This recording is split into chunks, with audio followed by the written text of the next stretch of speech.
Hi everyone, it's Jen Tarrant, and I wanted to take a minute today to talk about the 6 tastes according to Ayurveda. So, if you're just catching up with me, Ayurveda is the sister science to yoga, and it's the science and knowledge of life and how life works. And one of the many things that we study in Ayurveda has a lot to do with the stuff we put in our mouth every day. And one of the great ways and tools that Ayurveda gives us to know how to differentiate the food we put in our mouth and then the effect that's going to have on our body and how we're feeling throughout the day, throughout the season, throughout the year, has a lot to do with these 6 tastes. And we're super familiar with 3 of them already in our American diet. And those first 3 are sweet, salty, and sour. And I like to use an example that I learned from my friend Catherine, who says that the best way to think about sweet, salty, sour in the American diet is a burger with fries and a shake. And so in that meal, we have sweet definitely in the shake, but also actually in the meat and the grains of the bun. And we have salty all over those French fries.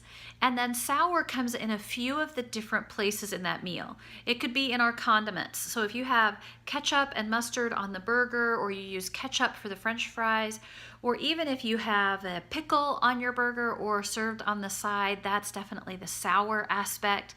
And so we get sweet, salty, and sour in that meal. Now, probably not the best possible representation of those tastes.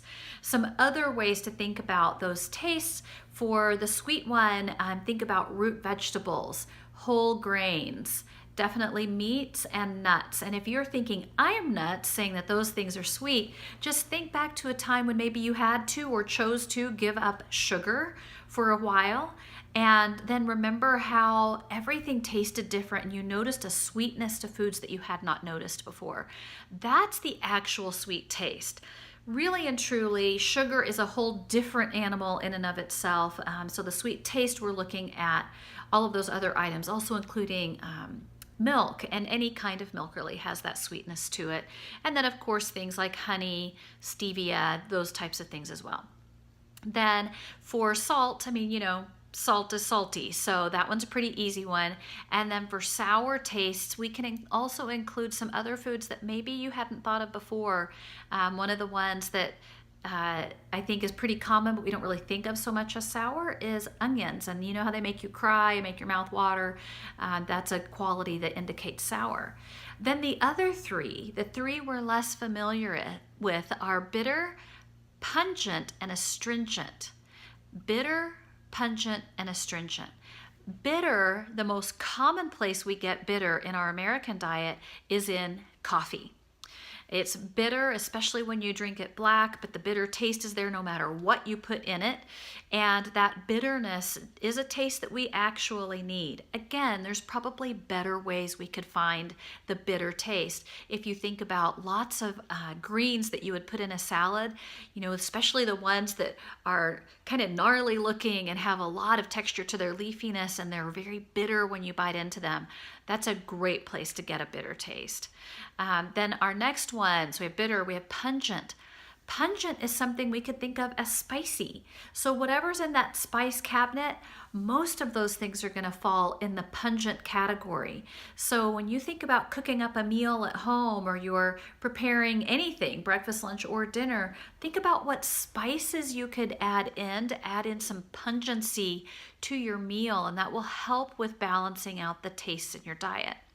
And the last one then is astringent. And astringent is that taste that makes your mouth feel kind of dry inside.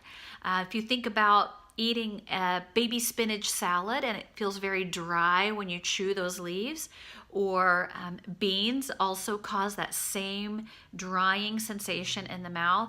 And my favorite of all of the astringent foods is pomegranate, because it's also sweet and yummy and juicy, but it has that same quality where it makes everything feel really dry in the mouth.